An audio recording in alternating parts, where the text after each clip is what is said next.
안녕하십니까. 강남동 일하니언 광덕이 원장입니다. 이번 영상은 녹차에 대해서 알아보겠습니다. 차를 건강의 측면에서, 사상체질 의학의 측면에서 어떤 체질이 마시면 몸에 좋은지 살펴보겠습니다. 1부에서는요, 먼저 카페인과 녹차의 성분에 대해서 알아보고요. 2부에서 차가 어느 체질에 좋은지 말씀드리겠습니다. 오늘 1부 카페인과 녹차의 성분에 대해서 알아보겠습니다. 제 개인적인 의견으로 커피는 조금 마시고 차는 많이 마시는 게 좋다라고 주위 분들한테 권유하고 있거든요.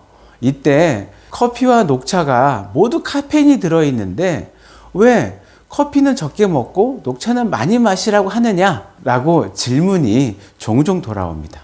커피와 녹차의 카페인은 동일한 카페인이거든요. 근데 커피와 차에 함유된 다른 성분들과 카페인이 어떻게 상호작용을 하느냐에 따라서 다른 현상 혹은 다른 증상이 나타납니다. 커피는 심장을 두근거리게 하고 머리가 어지럽고 손발이 떨리고 힘이 없어지고 잠을 못 자게 흥분을 촉진할 수 있거든요. 근데 반면에 녹차는 몸과 마음을 각성시키면서도 흥분시키지 않고 안정 상태를 유지할 수 있게 한다. 요게 좀 차이가 있어요. 자, 녹차는 카페인 외에도요, 단백질, 지방, 비타민, 카테킨 등으로 이루어져 있습니다.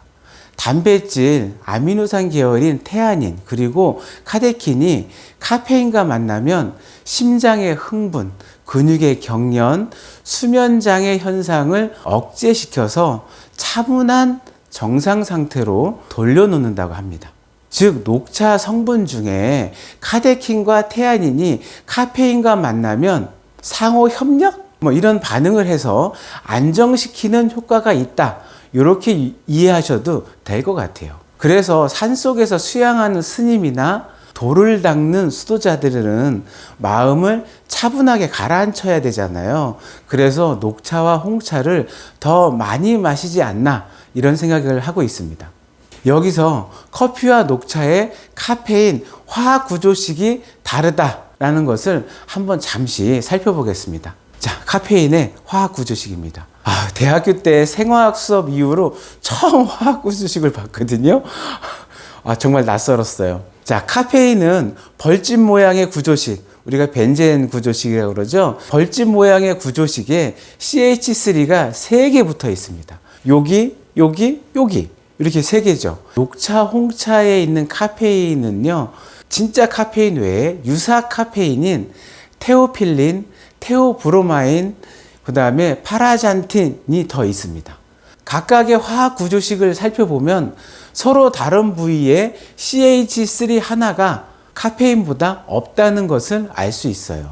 카페인과 유사한 화학 구조를 가지고 있지만 여기에 CH3가 없으니 카페인과는 좀 다른 효과가 나겠지요. 자, 그러면 왜 커피와 녹차를 마셨을 때 몸의 반응이 다른 것일까요? 적어도 한의사인 저에게는 정말 녹차와 커피의 반응이 다르게 느껴져요. 환자들도 커피와 녹차에 대한 반응이 다르다고 합니다. 커피가 녹차보다 카페인 과민 반응이 훨씬 높아요. 녹차 성분 중에 카테킨은 카페인의 흡수를 방해해서 녹차에 함유된 카페인의 양이 많더라도 체내에 흡수되는 카페인 양을 줄여주기 때문에 그래서 흥분작용도 줄었다라고 말할 수 있을 것 같아요. 그래서 커피와 녹차의 카페인에 대한 과민 반응이 좀 다르게 나타나지 않나 이렇게 생각을 합니다. 녹차에는 그 카페인 외에도요, 포리페놀의 종류인 카테킨, 플라보노이드, 페놀산, 안토시아닌 등의 성분도 있습니다. 이것들은 항산화 작용을 해요. 많은 분들이 노화를 걱정하시는데 노화 방지에 도움이 되는 것이 항산화 작용입니다. 인체가 생명 활동을 위해 에너지를 만드는데요, 그 과정에 산소를 사용합니다. 이것을 산화라고 해요. 이 산화 과정 중에 나쁜 산소가 생기는데 이 나쁜 산소가 몸속을 돌아다니면서 동맥경화증이나 뇌졸중, 치매, 만성 폐질환, 암, 노화 등을 촉진합니다. 나쁜 산소의 이런 공격을 방어하는 것을 항산화작용이라고 합니다. 자료를 많이 찾아보진 않았지만요. 광합성 작용을 하는 식물 대부분에서 항산화작용하는 성분이 있습니다. 녹차의 항산화작용은 인간이 먹는 식물 중에서 가장 탁월한 효과를 보인다고 합니다. 녹차가 홍차에 비해 6배 좋다는 실험 결과도 있습니다. 즉 녹차를 자주 마시면 노화를 막아주고 질병을 예방할 수 있다. 특히 성인병이죠. 그럼으로써 무병장수에 큰 도움이 된다고 할 수 있습니다. 또 다른 녹차의 효과로는요, DNA 사슬의 안정을 유지해서 세포의 돌연 변이를 막아줍니다. 즉 말해서 암세포가 생기는 걸 막아준다는 얘기예요. 방사선 요법으로 감소한 백혈구를 증가시키기도 하고요. 당의 체내 흡수를 줄이고요. 콜레스테롤의 체내 흡수를 억제. 요거 살찌는 거 막아준다는 의미죠. 헬리코박터 파리로리의 증식을 억제하기도 합니다. 녹차의 긍정적인 효과들이 참 많죠.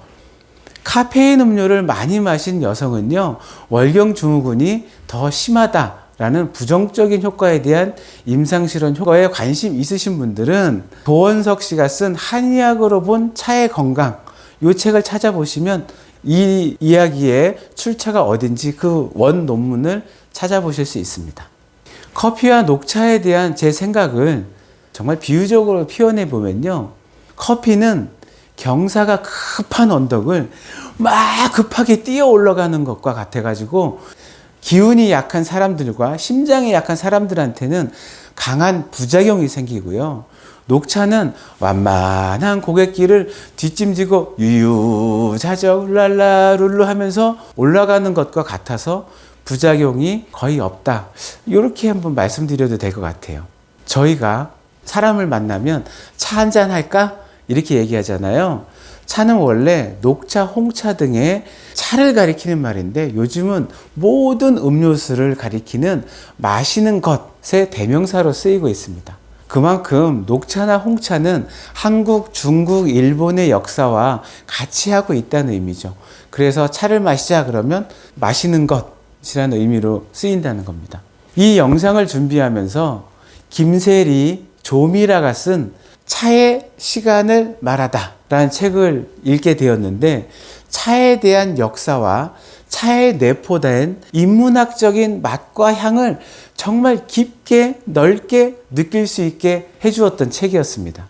혹시 차에 대해서 관심이 있으신 분이시면 한번 읽어보세요. 정말 맛이 향기롭다 이렇게 말씀드릴 수 있습니다.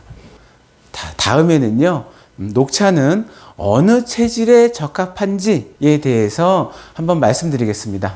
오늘 영상 여기까지입니다. 감사합니다.